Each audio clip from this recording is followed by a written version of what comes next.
ముత్తుల మా బాబు నిద్రతున్నాడు.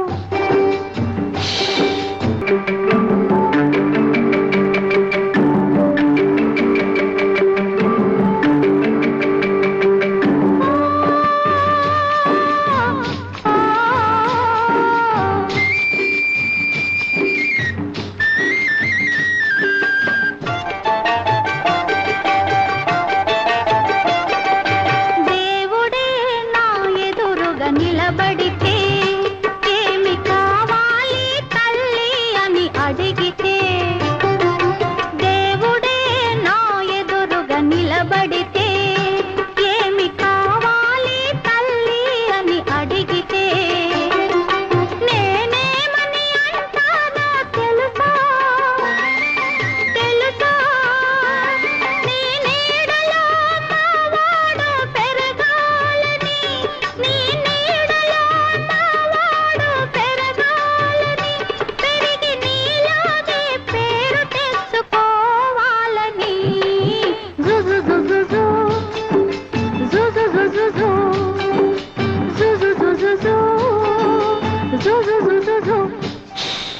ముద్దుల మా బాబు నిద్రతున్నాడు. సద్దు చేశారంటే ఉలికొలికి పడతాడు.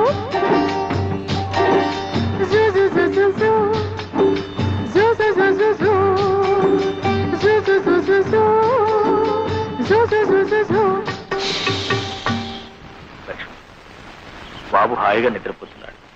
ఎవరో సర్ది చేయకుండా నేను చూస్తాను. కాస్త ఈలోగా తిందుకంటారా? నా సంగతి సరే, బాబుకి ఏమైనా బొమ్మలు తీసుకొచ్చారా? అన్నీ తీసుకొచ్చాను. అయితే సరే. అమ్మో అమ్మో, ఎన్ని బొమ్మలు ఎన్ని బొమ్మలు! ఏనుగులు, గుర్రాలు. ఈ బొమ్మల కోసం పొద్దున్నుంచి ఒకటే ఏడుపు. ఆడుకో నాన్న ఆడుకో. ఈ బొమ్మలన్నీ బాబుకేగా? అన్ని బాబుకే. అయితే సరే. ఏనుగు, ఏనుగమ్మా ఏనుగు, మా ఊరొచ్చిందేనుగు, ఏనుగమ్మా. ఈ పూటైనా కాస్త కడుపు నుండి అన్నం తిన్నావా? అయ్యో, వీడు తిన్నిస్తానా? పోరు పెట్టి ఏడుస్తుంటే అన్నం ఎలా సహిస్తుందండి? అప్పటికి దిష్టి కూడా తీశాను. అయితే ఇంకేం, వాడు ఎవడు కానీ బాబు నా చేతికి చవకాస్తాను. పర్వాలేదు, నేను చూస్తానుగా. అయితే సరే, జాగ్రత్తగా తీసుకోండి. పర్వాలేదు. పర్వాలేదే, మీకు పిల్లల్ని ఆడించడం కూడా తెలిసే. అంటే మీరు పిల్లలు కూడా అన్నమాట. ఏమండి, మీ కాకమ్మ ముసుగు తన్ని పడుకుంటే ఫోన్లన్నిటికీ మీరే లాలపోసి జోలపాడతారా? లాలపోసి జోలపాడే నా కాకమ్మే కరువైపోయినప్పుడు ఏం చేయమంటావు? అయ్యో పాపం. అవన్నీ ఇప్పుడు ఎందుకని నువ్వు కాస్త తిను. మీ కాకమ్మ రుచిగానే వండుతుంది. అవును, అసలు మీరెవరు? రోజు నాకు పలహారాలు, బాబు బొమ్మలు తెస్తారు. నేను మీకేమవుతాను? నువ్వా? నాకా? గుడికి దీపం ఏమవుతుంది, దీపానికి వెలుగు ఏమవుతుంది? అదే నువ్వు నాకు అవుతావు. అయితే సరే.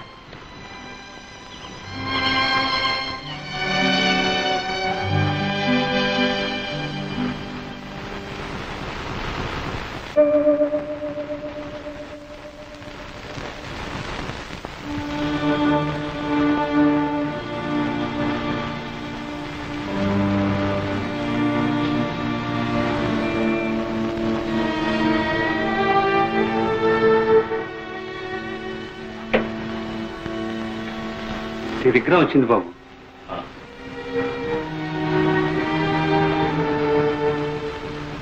ఎక్కడి నుంచి బాబు?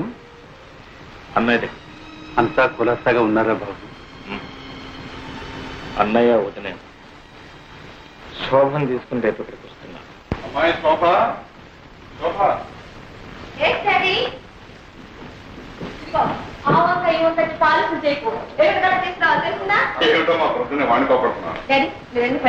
ఇదిగో అమ్మా, నీ అమెరికా ప్రయాణానికి కావాల్సిన పాస్పోర్టు వగైరా వగైరా కాగితాలన్నీ.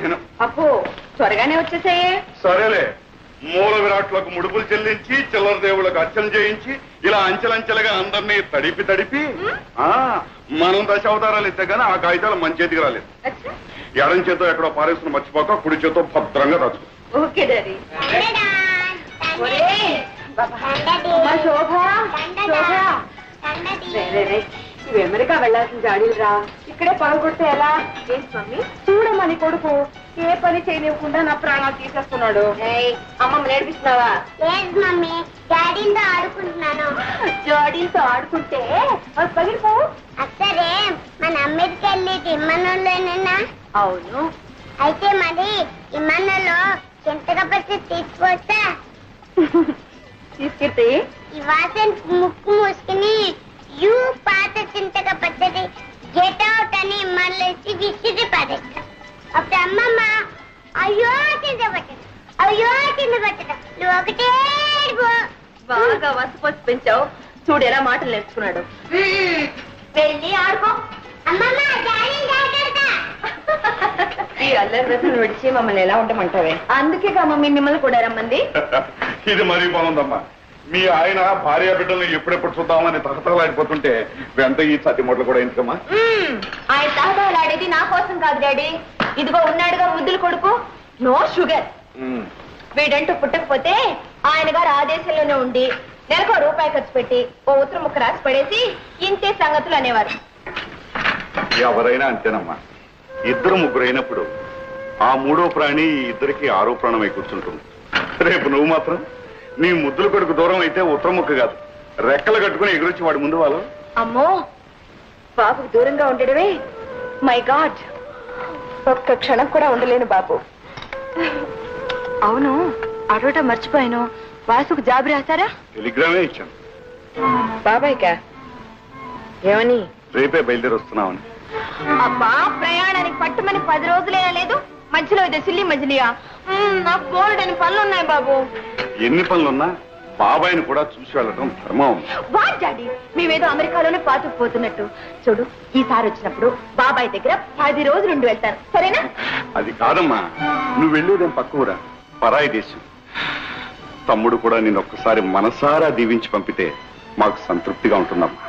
అవునమ్మా, నాన్నగారి మాట కాదనుకో. ఆల్ రైట్, మీ ఇద్దరు బలవంతం చేస్తున్నారు గనక మీ తృప్తి కోసం అక్కడికి వస్తున్నాను. తీరా అక్కడికి వెళ్ళిన తర్వాత నన్ను ఉండమని బలవంతం చేస్తే నేను అక్కడ ఉండను. I won't stay. ఆ వాతావరణం, ఆయన పద్ధతులు, ఇలా వెళ్ళడం అలా వచ్చేయడం. Okay okay.